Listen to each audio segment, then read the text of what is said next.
And, we've talked a lot about how value chain coordination is sort of this soft infrastructure. It's the relationships, it's the connections, it's the ways that people communicate, and creating those things. But at the same time, it obviously interacts a lot with the hard infrastructure of food systems, right? With the trucks and the warehouses and the, school kitchens. So we wanted to talk a little bit about an interesting way that a lot of food hubs have started interacting with each other in formalized networks. And this has been going on for a long time, but in the pandemic, it feels like a lot of them really snapped into place and maybe got a little bit more serious or took things to the next level.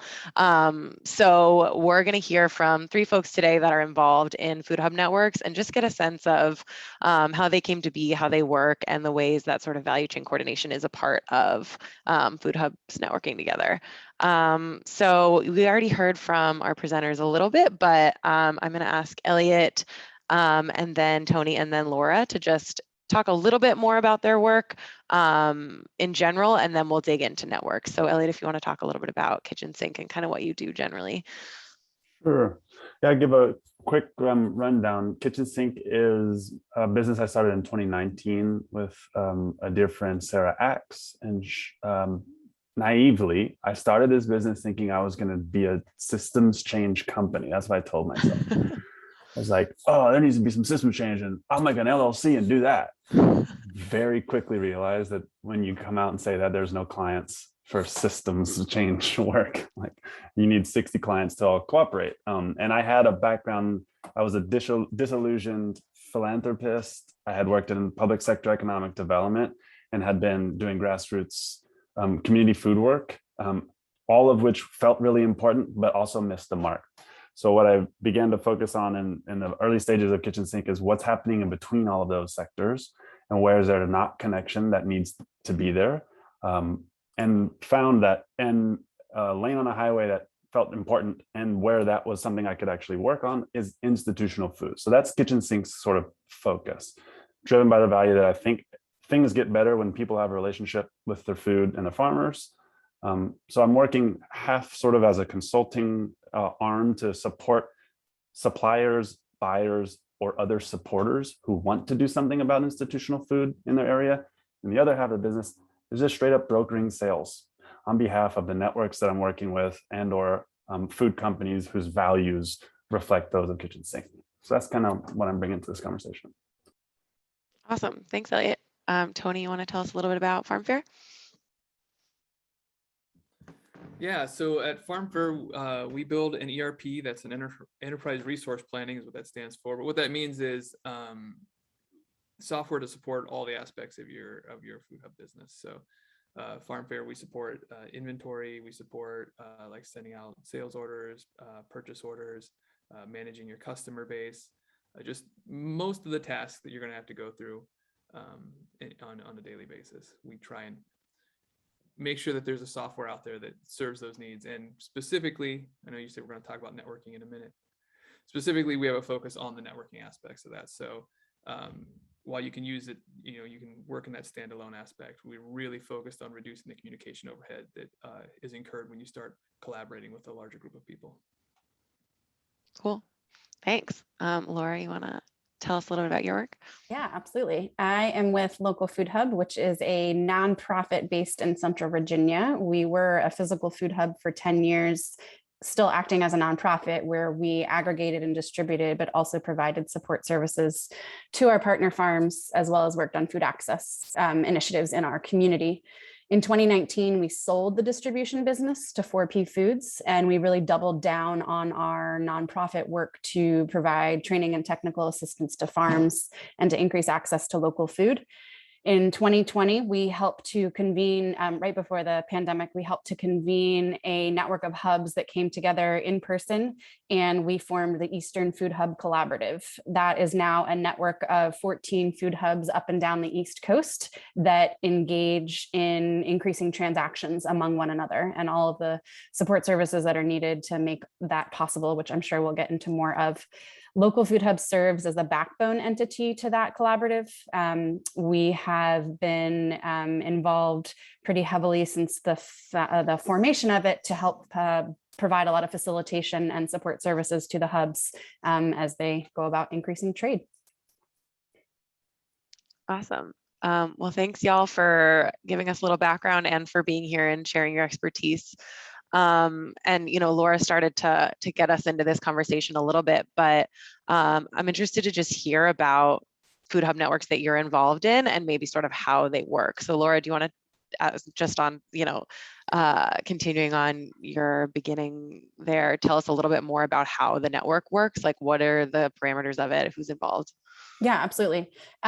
When we came together in person in 2020, we weren't totally sure what was going to come out of it. We knew we wanted to increase trade among our hubs, and some hubs were already trading, but it was certainly clunky, and we wanted to see more of it, and we wanted to maximize routes and all the value that comes with regional food systems.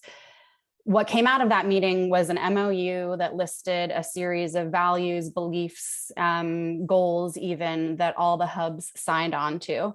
And so that served as our guiding document over the last 2 years. We've had a couple hubs that weren't at the initial meeting that have since joined on. And that's a simple process of, here's the MOU, this is what we believe in, and this is how we seek to operate. And if you want to join us, we'd love to have you. We have monthly calls. They are open to anyone that is interested in learning more. You don't have to sign the MOU before joining those calls. We've had a couple of all hub gatherings. The first was our creation in 2020. And then since then, we've done a virtual gathering, which resulted in a lot more work. Most notably of which were some working groups that seek to dive much deeper onto initiatives that we're trying to accomplish. So one small example is just a trade and logistics working group. So every month, mostly procurement and logistics folks are getting together on a Zoom to talk about what are you long on, what are you short on, what are the pain points you're seeing, and how can we better work together? Awesome. So Elliot, I know you've been particularly involved with a network in the Pacific Northwest. You want to tell us a little bit about what's going on up there? Yeah, sure. And I won't steal all of your thunder, Tony. Don't worry. So it's very similarly, and long ago, close your eyes and remember back when many of us were together in this little place called New Orleans at this little conference that many of y'all put on here. 3 of the larger, more established farmer-owned cooperative food hubs in this region, one in north of Seattle, one in Spokane, and one in Western Montana, were all present and thought, well, hold on, we're all talking about facing the same struggles.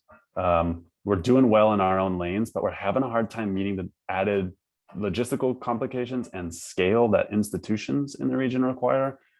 What if we were to be a little bit more intentional about how we exchange goods and share logistics, freight, products, and leverage what the region as a whole can bring to the buyers across that about like 600-mile span of I-90.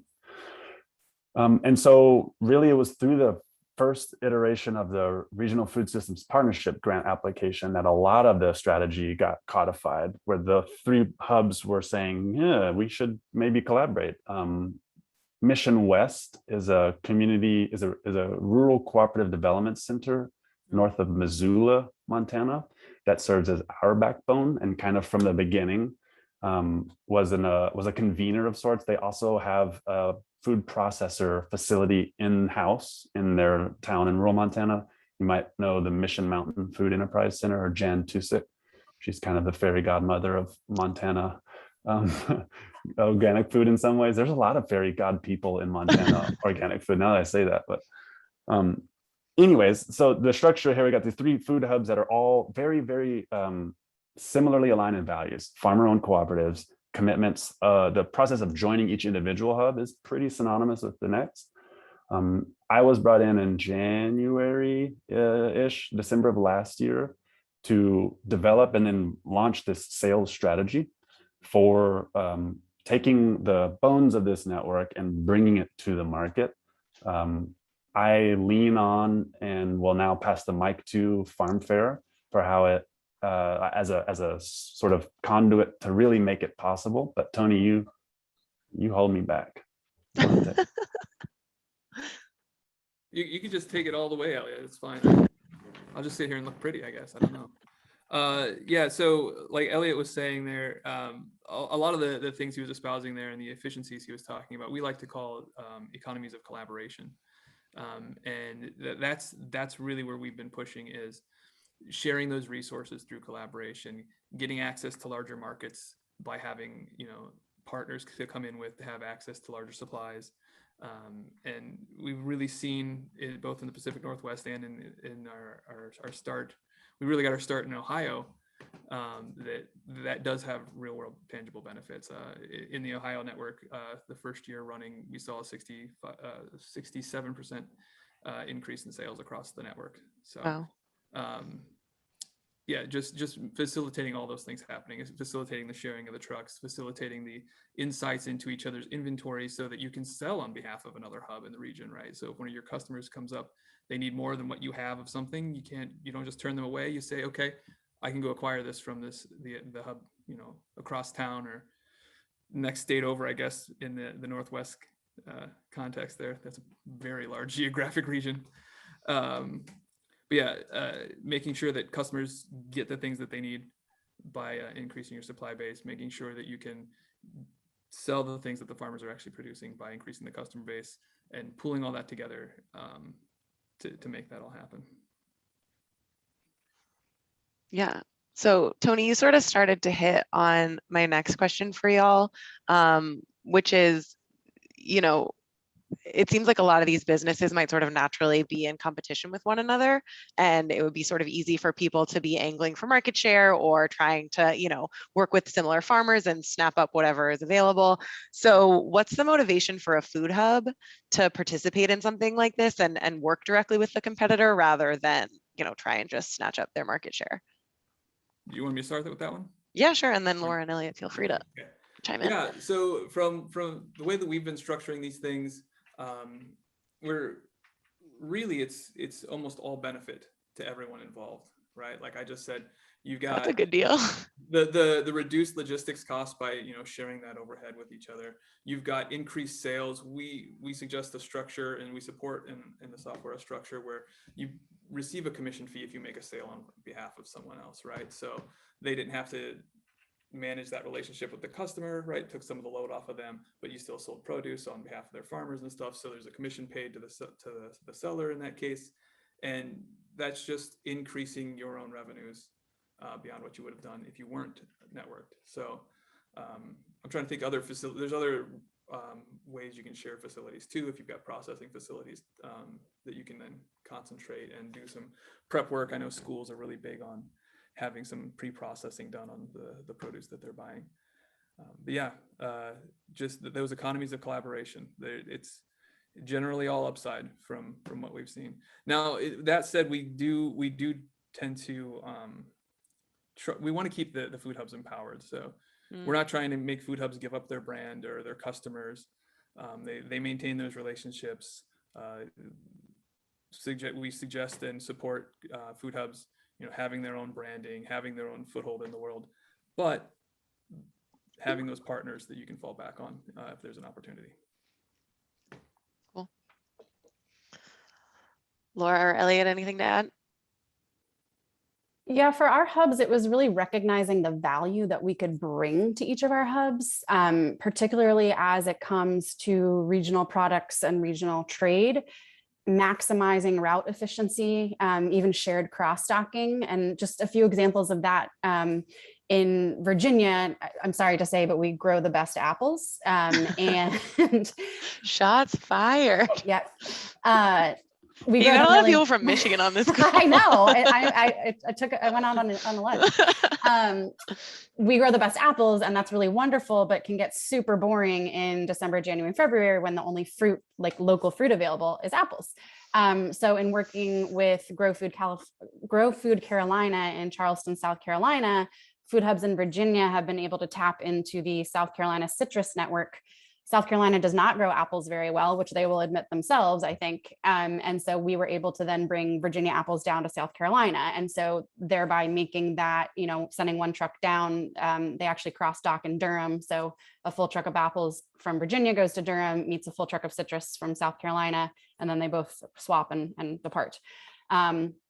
A couple other examples that come to mind are a processor that makes a Bloody Mary mix in Central Virginia was able to access a really great price on seconds tomatoes out of South Carolina that were at more volume than he could obtain sourcing from within Virginia. And so was able to get those up on that same truck process while also adding other value to the truck for items that were going to other food hubs throughout the region. I got another anecdotes about the same thing, but like sourcing and broadening where people can draw from serves each of our member hubs. Lentils are queen in Montana. They're just fantastic, but Skagit Valley north of Seattle grows the best flour in the like wheat for bread flour in the country.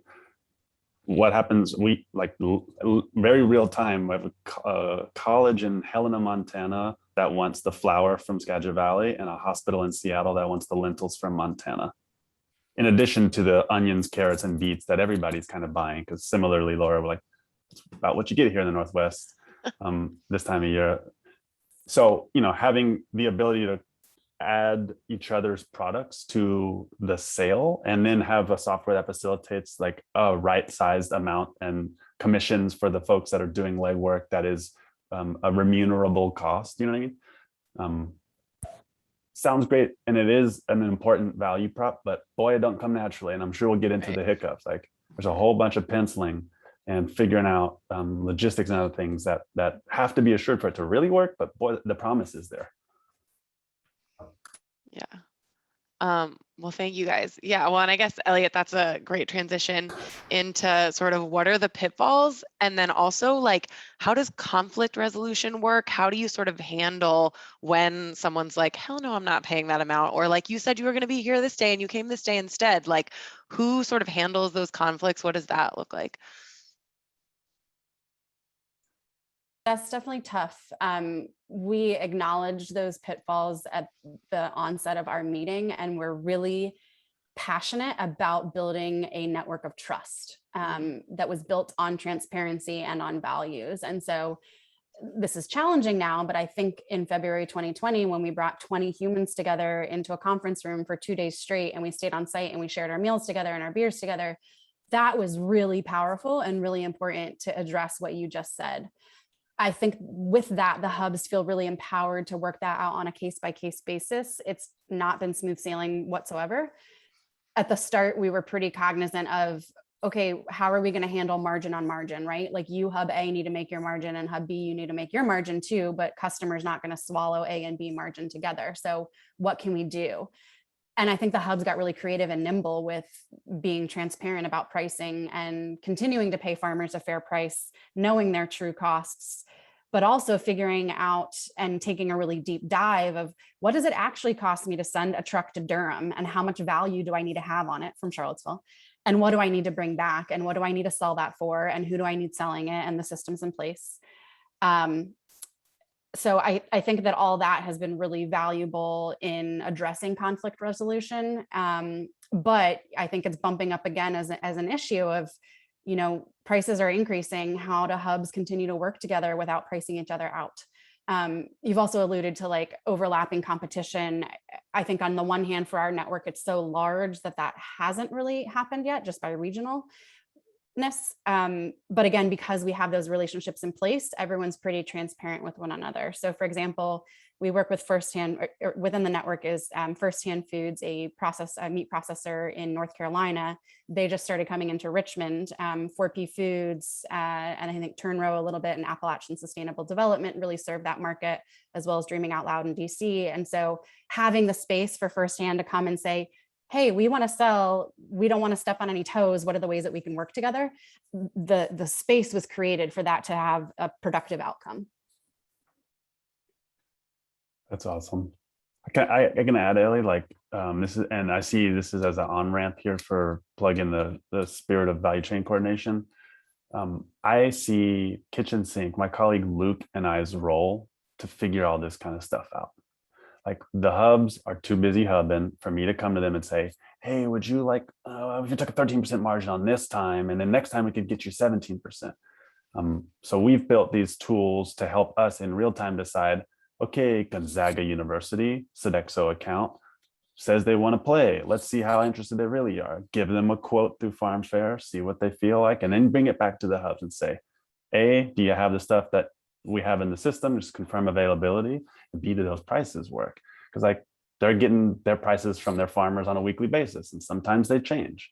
So as long as we're protective on their behalf and understand very clearly what their interests. So like step one is make sure they understand their interests in participating, and then be doggish about it. You know, my job is to know enough about what the food hub needs to not shaft them and also make the sale happen.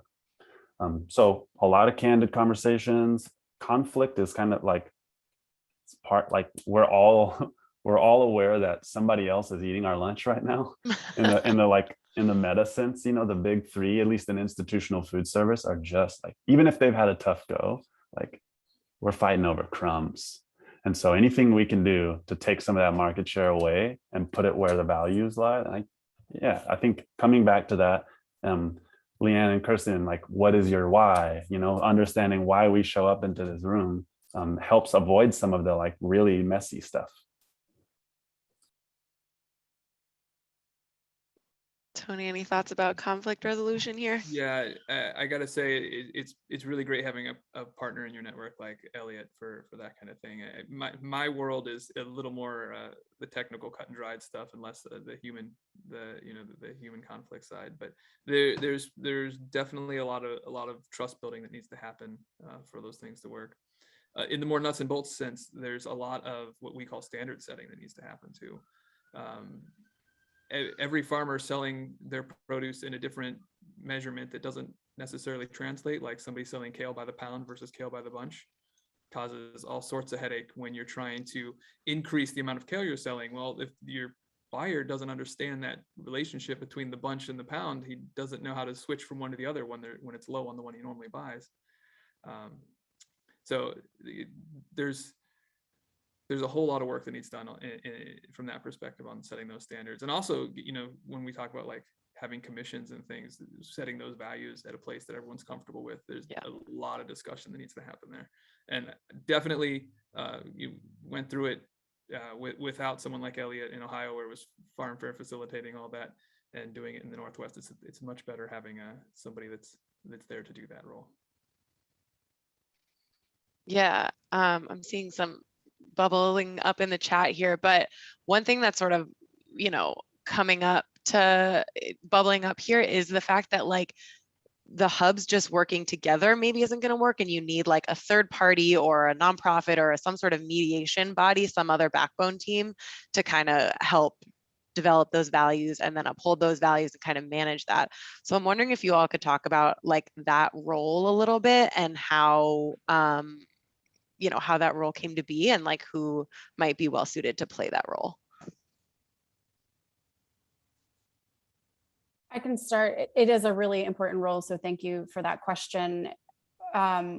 When we came together, Local Food Hub was invited as an entity that had 10 years of hubbing experience, was no longer hubbing, but was pretty involved with a lot of folks that were in the room on one level or another. And by the end of our 2-day session, it became clear we need someone to lead this, and who better than someone who's not actually hubbing, who's not having to do find the stolen truck. I'm so sorry to hear that, but you know, totally having flashbacks of 10 years of hubbing.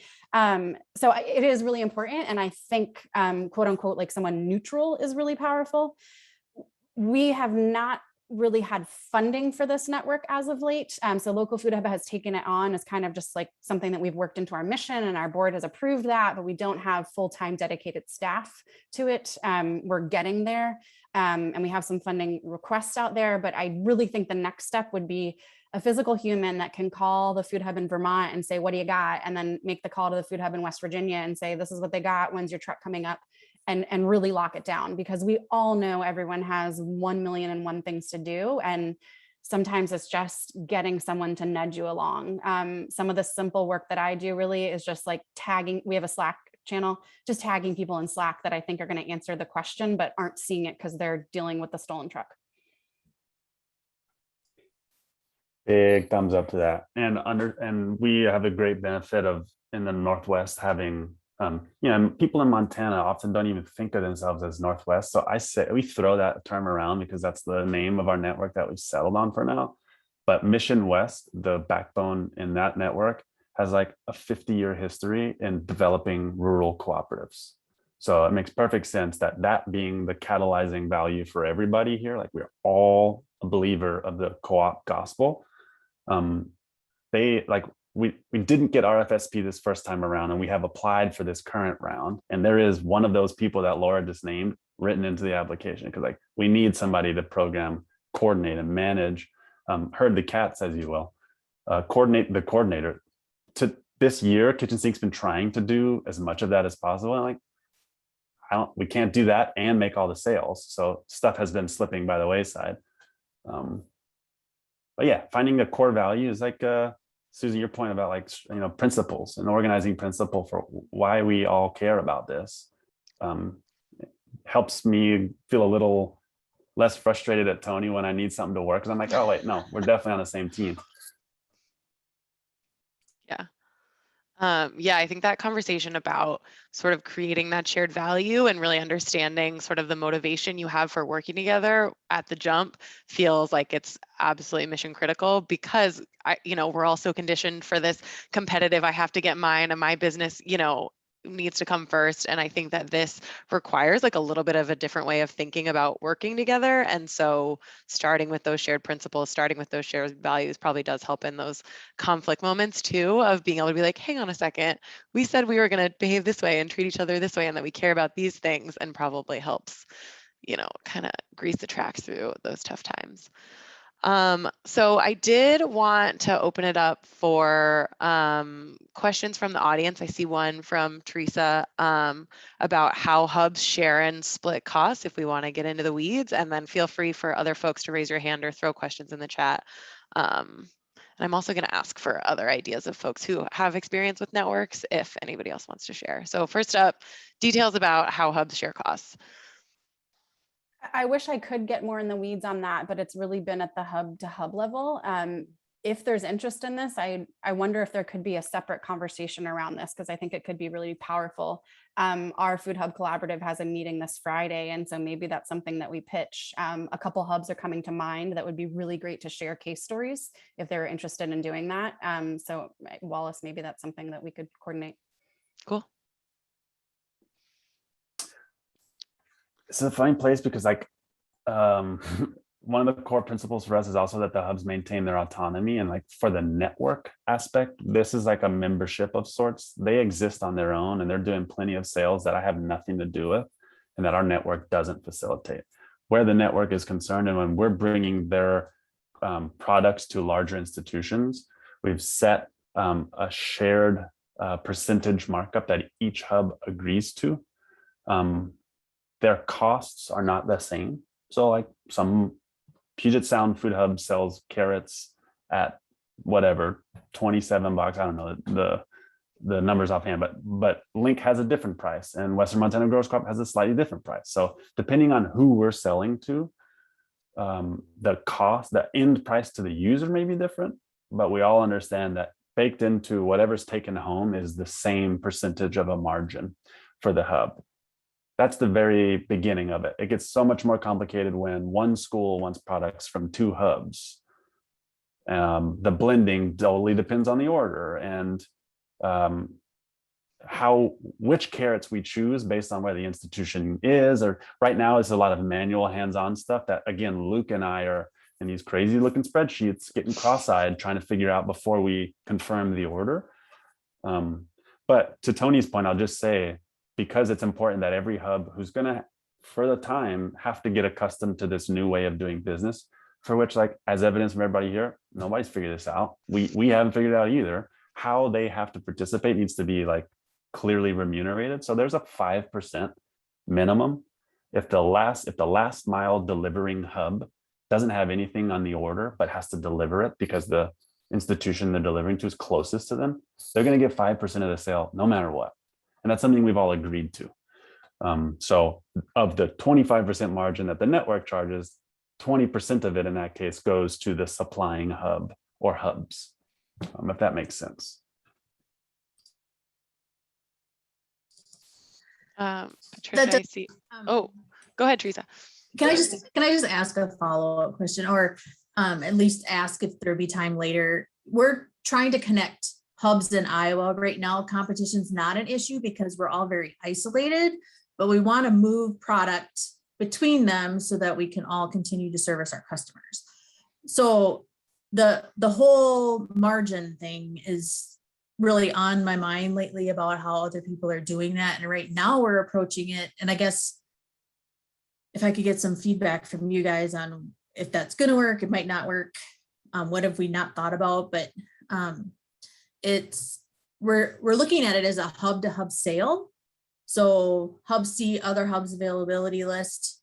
The selling hub keeps their margin. We have a grant for the next 3 years that'll pay for that additional logistics so that we can figure out what our percentage needs to be to the next hub. But we also had that shared value that last mile delivery belongs to that hosting hub. We want them to maintain their customer base, but we want to offer them products from other hubs as they come in. So the whole, how do we don't want to add the markups and send it through to the customer, but how do we share that piece is very intriguing to me. Y'all can feel free to, take a stab at that question now, or Teresa, if you want to pop your email address in the chat, this would be great to take to the discussion group on the Food Systems Leadership Network platform. There's probably lots of details that, Elliot and Tony and probably Laura would be happy to share. Yeah, so thanks, Elliot. I don't know if you guys have a quick answer at the moment or if we want to just take it into email. Yeah, I would. The answer that I can give is not the greatest, unfortunately, because I can tell you about what we've done so far, but as Elliot was insinuating earlier, we're not sure that we've got the best things yet, right? So if you can find a way to do that everyone can be comfortable with and customers can still, manage the costs of all that, we're happy to hear new strategies on it, but we can talk to the things that we have actually concrete done so far. Cool. Thank you. Well, it feels like this is probably a topic that we could continue to talk about in this forum and also, in other forums as well. Well, we have about 15 minutes left here, so let's hear your question, Patricia. Thanks. So some of you have been on these calls and some of you have heard that I was just coming off of part of a team on a planning grant, an LFPP planning grant focused on the Olympic Peninsula. So I guess, Elliot, I'm just going to kind of look at you and hopefully, Tony, you guys can give me some thoughts. What we concluded is that the Olympic Peninsula, where we have a lot of production, it isn't production that's going to support a brick and mortar processing food hub type thing. So we're really looking to follow up and find investments around soft infrastructure, which would be, we're calling kind of a virtual food hub. So I guess the question that I have for you two, and the irony here is we have farmers that are like selling into the Puget Sound Food Hub only to have that food brought back to the peninsula, which is kind of crazy if you know, well, you guys know the geography, but it's a lot of miles. But I mean, are all of the folks in your network, and I think Elliot, you would say yes, I don't know about you, Laura, are they all, is there, with every hub, is there a brick and mortar facility, or are some people doing this kind of through, Tony, what you said, I believe it was you, is through the economies of collaborations, like 4 or 5 farms getting together to then, collaborate their resources, so on and so forth. Because I don't think we just don't have the sustainability for a brick and mortar facility. I'd love to just hear your thoughts. I can start here, Patricia. I think the answer is yeah. I mean, the 3 hubs have big facilities and they're doing 2 to 7 million a year in sales already. So like of our region's hubs, we're talking about the largest food hubs. As you know, the Northwest Ag Biz Center received an RFSP grant last year to develop a food hub network with smaller food hubs and has yet to really get launched. But our shared goal, and we've talked about this as we put our application in, is we need to make on-ramps for the smaller hubs that might be better suited as a brick and mortar facility or something, virtual or otherwise, to feed into these larger channels when the products are right. I think that a sale is not a sale is not a sale. if a Sodexo accountant wants a pallet of potatoes, it's not a good proposition to bring to a small farmer. You need a facility that can store and aggregate and do all that. And that's just the nature of the game. But I would love, I mean, I don't know enough about the producers you're working with, and I would be hard pressed to imagine there aren't scenarios where we can bring them into the fold of the sales channels we're developing, whether it's just with the big hubs or with this sort of extra collaborative network. So. Great. Thank you.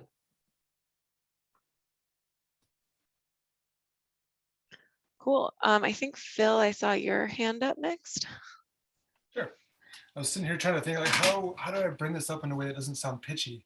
but I was like, oh, have you considered a QAMS, quality management system? But I'm just sitting here thinking, listening to you all talk about, the definition of roles and managing multiple different customer requirements and processes and risks, opportunities, all that kind of stuff. I'm just like, that might be an interesting avenue to explore as an organizing principle, like as the next phase of like an MOU kind of document, formalizing it into more like a quality management whole system. So just wanted to throw that out there. Yeah. And well, since Phil can't pitch himself, I will say that Phil worked with the Wall Center this year. We published a how-to manual. If you're like, what is a quality management system? This is a great place to start. We worked with USDA for a cooperative agreement to develop this. So for food and farm businesses, there's been a lot of research, including by like Harvard Business, that quality management systems are actually more impactful for small businesses. So there's a lot of good stuff here, and we're partnering with Phil to launch an online course about quality management systems for food and farm businesses starting in January. So I think Phil is right on in his suggestion, and there's a lot of opportunities for you to learn more if you're interested. all connected. Christine, what's your question? Okay, so I'm a little obtuse, so let me just make sure that I'm understanding this concept right. So there's like a hub of hubs. So there's like this entity that like runs and like manages the backbone of the ERP system and does manages logistics on behalf of all the hubs, and then the hubs kind of pay into that. Like they surrender a part of their margin to kind of pay for this larger value chain coordination entity. Is that, am I getting that right? That is not our model. Elliot, Okay. I'll let you, I think I love what you just said. And yes, we want to get there. I think ours is a little more philosophical and like relationship based. So we facilitate the hubs coming together, but no one's taking a cut of their transactions at this point. It's all hub to hub. So really just creating the space for everyone to come together and to work together and to rely on that MOU to say like, hey, we said we value this. Show me that you're doing that. Okay, so you guys kind of have like, I would call those like sandbox rules. So, each hub then has their customer base that they hold as theirs. Yeah, and the supply is regional. Yep. And something that I really noticed that I think most of our hubs are serving their own customers. It's more about getting products from other customers, not getting their product to another person's customer. Someone asked the question of like, is there something that you wish you knew? And I don't know if we didn't know this, but like, we just need support for this network. So again, Local Food Hub is just doing this as like the millionth thing that they do as a nonprofit, which is wonderful, but like, we really need more bodies to do everything that you just talked about. We definitely need shared systems that are more sophisticated than Google Docs and Slack. We're getting there. We're not quite there yet, but we know that that's what's needed. Yeah, that's why I put this in the chat, is why Michigan, I feel, has never been able to successfully pull this off, is that we could never figure out who owned the greater system and then how to trace the money. Yeah. And that's always been our challenge going forward on this concept. But we're poised as the state to totally do this type of system. We just need the the hub of hubs, you know? Hey, Tony, I think you're going to say what I'm going to say, so I'll let you go first. Okay, yeah, I was gonna say we've actually operated in two models. The hub of hubs is the more recent one we've done, but we've previously done a no centralized authority other than, you know, the farm fair is providing the services. So each hub's individually, you know, engaging with farm fair and then deciding to work together in a network. And then in that scenario, any institutional sales would then be given to the hub that was located physically nearest to that institution to then supply that institution. And that worked. But the hub of hubs model that we've been doing more recently in the Northwest seems to be a little cleaner. Yeah. Well, I'll complicate. I'm not going to disprove what you're saying, Tony, but Christine, in the best potential future version, this is the hubs don't eat the cost. Collectively, we have the work, all of the people on this call, of convincing institutions or whoever the hell else that they should be paying more for food. So kitchen sink's premise is like, yeah, there's a service here that is like, I feel very rightful in saying like, this takes time. It costs me money and time for Luke and I to be out there reaching out 35 times before we get a call back from the Seattle Children's buyer or whoever. That is an investment that is worth it if the hub pays, if the buyer actually commits.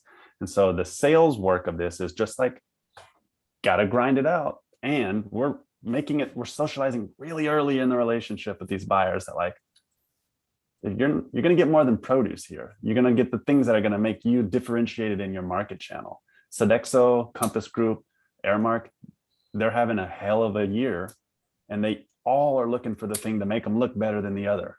So if we bring them something more than produce and say, you know, you're going to have to pay for that next time, or like, yeah, you're going to have to pitch into this. That's the spirit that we're bringing to the conversation, so that it isn't exactly as you're suggesting, like the default, like, no, sorry, hubs, you got to eat the costs. That's not fair. Okay, so you're saying that, you know, the value is that our food is local and sustainable and all, you know, the quality of that is our local food and our values chain system. But so you're saying that you're charging a higher premium for that, and that premium offsets your cost, for example. Currently, rather than having the hubs pitch into that, we're leaning hard on grant funding, because we understand that where our hubs are now, they can't afford it. Gotcha. We have 3 years if we, you know, when the RFSP grants are announced, and if that comes in to be a source of funds for us, we'll have 3 years to figure out how to get from there to a capital stack, like the purchase of any building. This isn't a new principle. It's just bizarre, sort of, to apply it to the sale of food. But just to make it clear, we're not like, we're delivering food and marketing promo and collateral and assets. Right.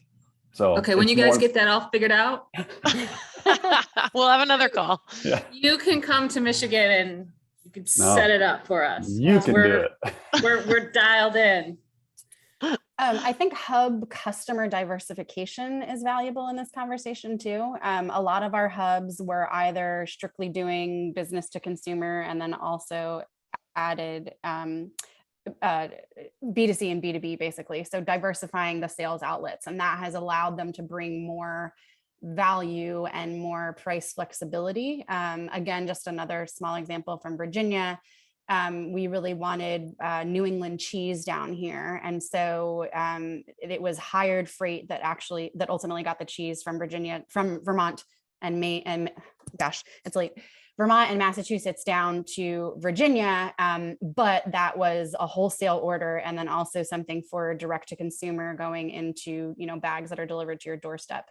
And so that enabled that transaction to have a little bit of wiggle room on those margins and pricing. Cool. I hate to say it, but we are coming up on time, and you know, obviously this is a really rich conversation, and it also feels like an area where there's like a lot of exploration and, you know, making things and breaking things and learning. So we'll probably revisit this conversation again within this group and hopefully other places as well, because we didn't really have time. But I think there are other examples of food hubs working together, probably in different ways, and other kinds of businesses probably collaborating with each other. So I think this feels like a really rich area that we definitely want to keep talking about in this group. So if you didn't get to ask your question or, you know, share your expertise, don't worry. It feels like this is, you know, the beginning. One thing I wanted to, I would love to hear about what's going on in Hawaii for sure.